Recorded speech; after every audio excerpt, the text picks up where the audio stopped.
Greeting everyone. Welcome to RedPill Arabia. Today is a unique video. I'm going to talk about something very important. I hesitate to talk about this subject because it really is controversial, but I thought, well, why not? The title of this movie or this video gonna be The Secret. I don't know, 5, 10 years ago, I recall watching a documentary on YouTube titled The Secret. It was talking about energy.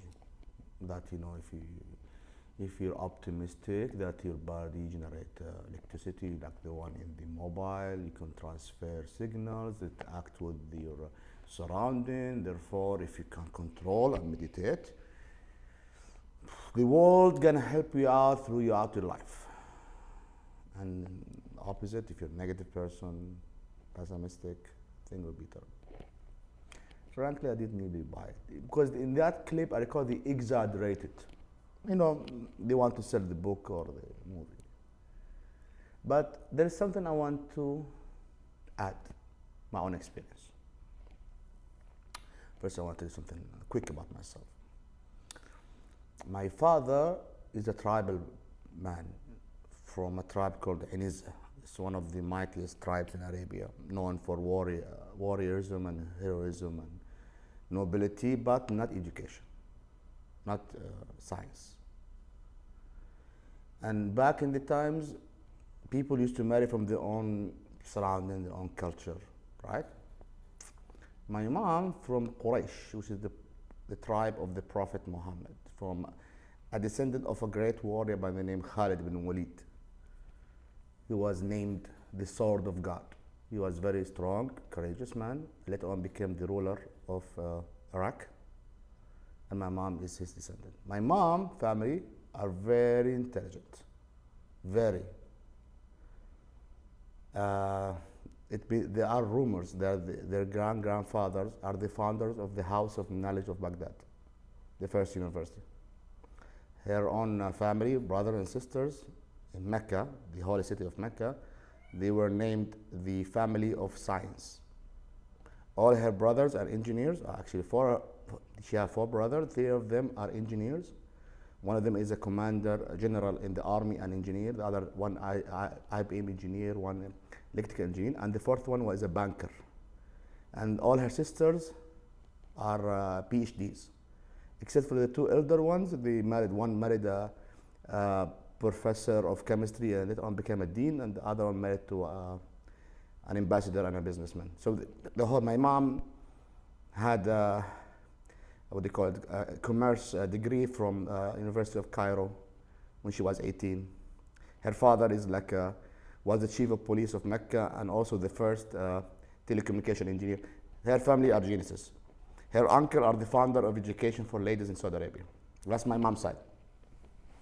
My father's side are extreme noble warriors, but they are not into education. So it's a really different world they come from. Anyhow, long story short, my father married my mom by accident, and they conceived my sisters, and they conceived me.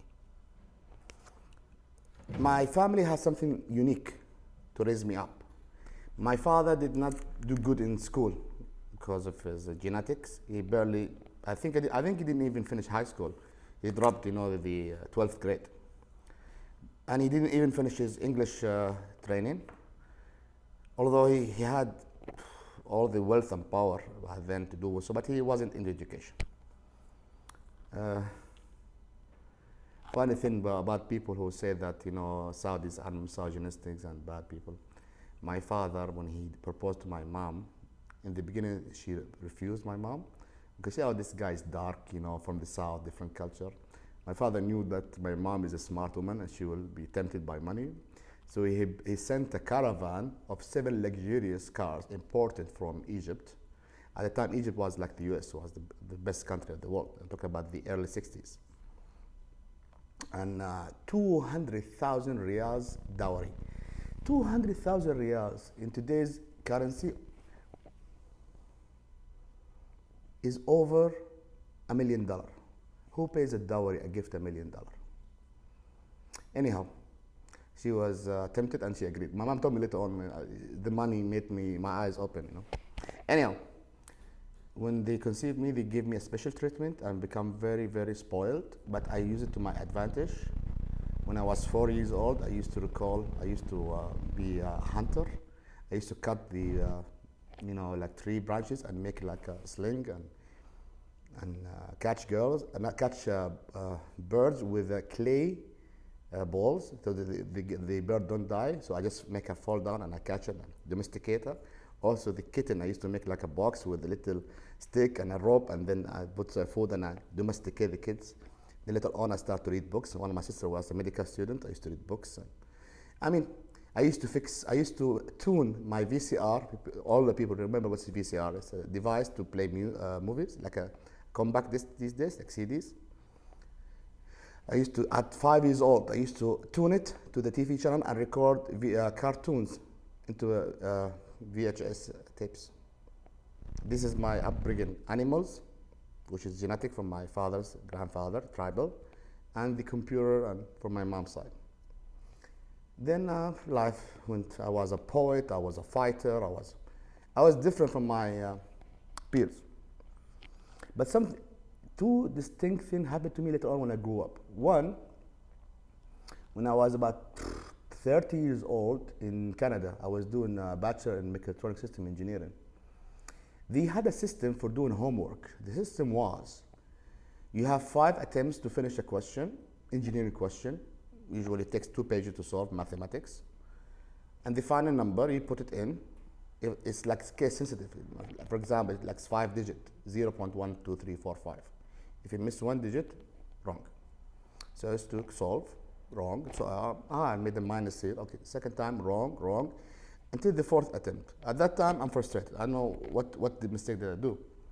So I used to make up a number in my mind. I said, okay, the number, let's say the previous answer was 0.1234.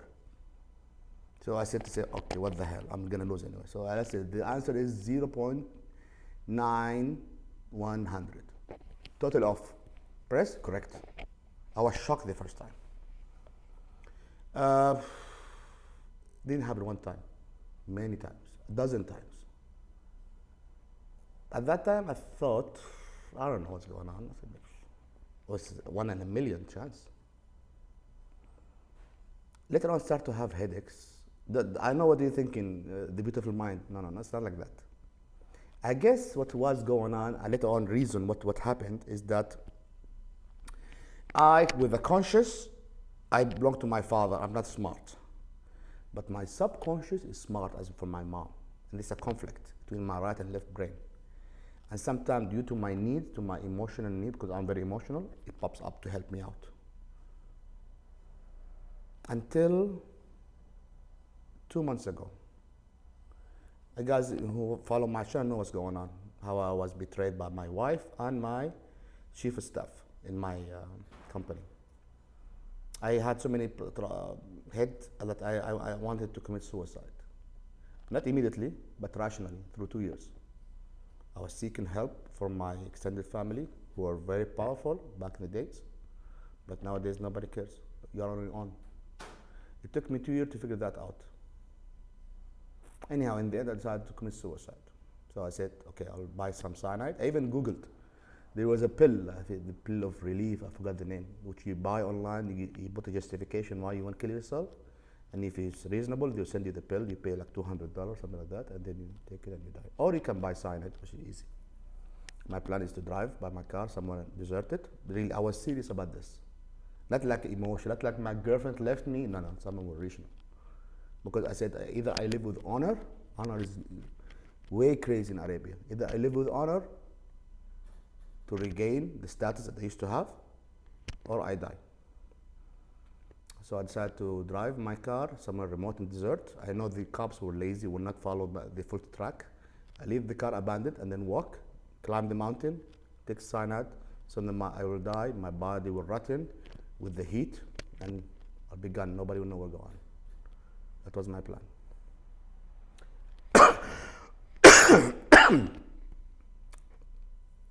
A day before committing the suicide, I decided to give myself one more chance. to reason with myself. Should I do it? So I grabbed a piece of paper and started to write who I am, what life did I had, and oh my God, while I was writing, and I advised people who want to think about suicide to do what I did. Write down who you are. What did you do in your life? What accomplishment did you make? Were you a good person, bad person? Do you deserve a second chance or not? Oh my God, I felt like a whole booklet. Then I decided to make this thing. I'll give myself 6 more months.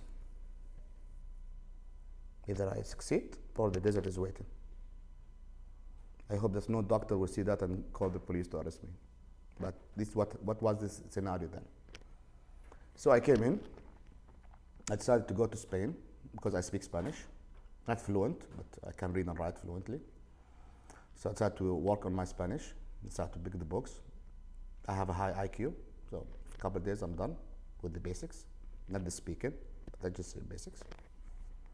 I went online to get a testing exam. I got good scores. So I said, okay, I'll book for an exam. I'll find the closest country that can have the exam. I did. As I mentioned, people who follow me, I lost most of my money in this marriage, 800,000 plus 250 that the Egyptian accountant took from me. Plus, for 2 years, I was paying from this money that I saved. So over 1.5 million are gone. So I only have like 20,000 or so left in my bank account for my expenses, for everything. And I'm a person with pride. I don't borrow money. Plus, I cannot find a job that suited me. I did find jobs, but the salary way low. My ego can't accept it. So I decided not to work for somebody else. I started to work on myself, independent, freelance. But I need money in the beginning. I need to do stuff. I do have a big property, but I cannot sell because of sentimental reason, belong to my fathers and their family. But I keep it for the hardship. So I decided to do so. So I went and I paid